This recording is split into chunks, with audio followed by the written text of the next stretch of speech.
Hello friends, welcome to கவி கஞ்சி.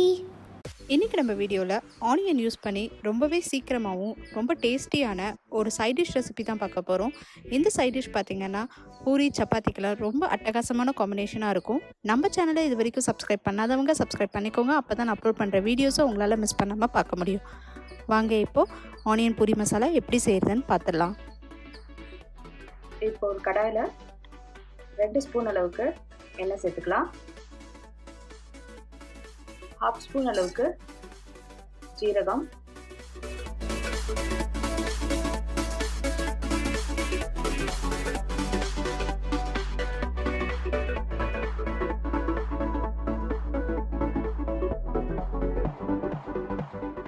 ஜீரகம் பொரிச்ச உடனே ஒரு ஸ்பூன் அளவுக்கு கடலைப்பருப்பு சேர்த்துக்கலாம்.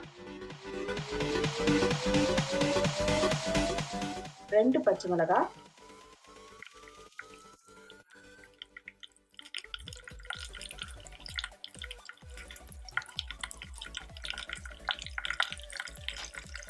ஒரு இன்ச் அளவுக்கு உள்ள இஞ்சியை நல்லா பொடி பொடியாக கட் பண்ணி வச்சுருக்கேன், அதையும் சேர்த்துடலாம்.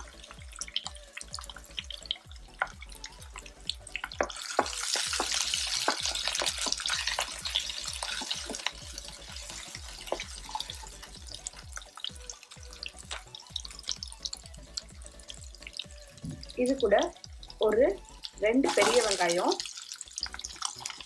நீல வாக்கில் கட் பண்ணி வச்சுருக்கேன், அதையும் சேர்த்துட்றேன்.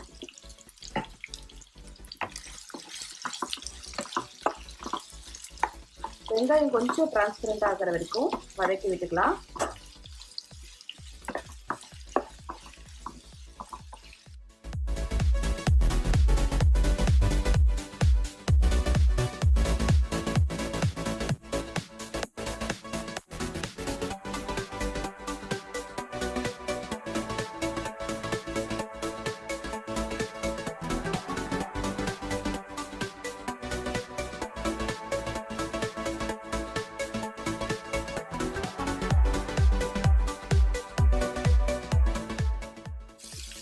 இப்போ இந்த வெங்காயத்து கூட ஒரே ஒரு கேரட் கட் பண்ணி வச்சுருக்கேன், அதுவும்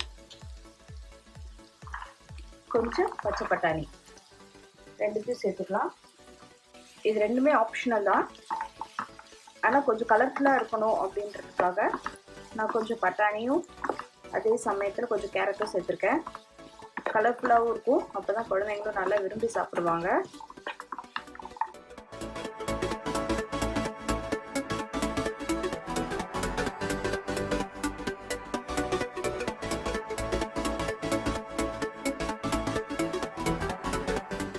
இப்போ தேவையான அளவு உப்பு சேர்த்துக்கலாம். மஞ்சள் தூள் ஒரு 1/4 ஸ்பூன்,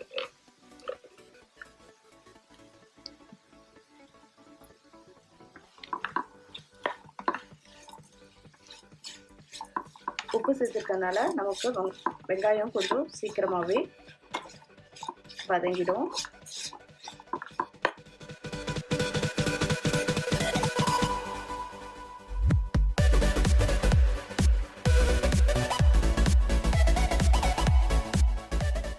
ஒரே ஒரு தக்காளி சும்மா ரஃப்பாக கட் பண்ணதை அதையும் சேர்த்துறேன்.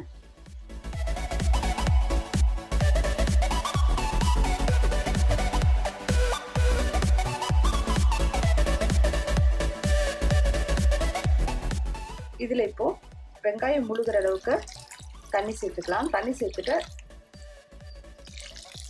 கொஞ்சம் வெங்காயம் வந்து சாஃப்ட் ஆகிற வரைக்கும் வேகட்டும்.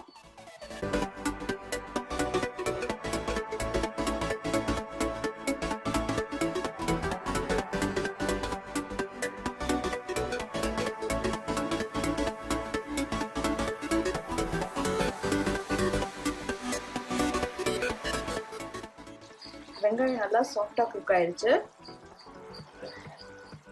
இந்த ஸ்டேஜில் 1 ஸ்பூன் அளவுக்கு கார்ன்ஃப்ளவர் மாவை தண்ணியில் கலந்து வச்சுருக்கேன், அதையும் சேர்த்துக்கிறேன். உங்கள்கிட்ட கார்ன்ஃப்ளவர் மாவு இல்லை அப்படின்னா நீங்கள் அரிசி மாவு கூட சேர்த்துக்கலாம்,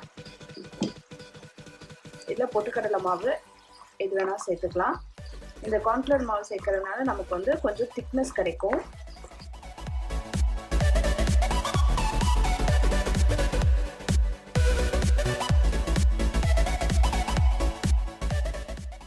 இந்த ஸ்டேஜ்லேயே ஆஃப் பண்ணுறேங்க. ஏன்னா நமக்கு வந்து ஆறுனதுக்கப்புறம் இன்னும் கொஞ்சம் திக்காக ஆரம்பிச்சிடும்.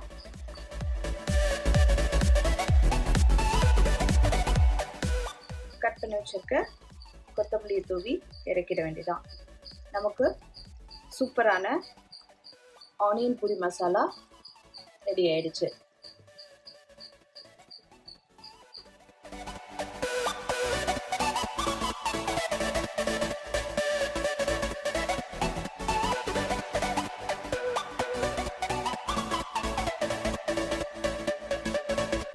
Thanks for watching this video. உங்களுக்கு இந்த வீடியோ பிடிச்சிருந்துச்சுன்னா லைக் பண்ணுங்கள், ஷேர் பண்ணுங்கள், கமெண்ட் பண்ணுங்கள்.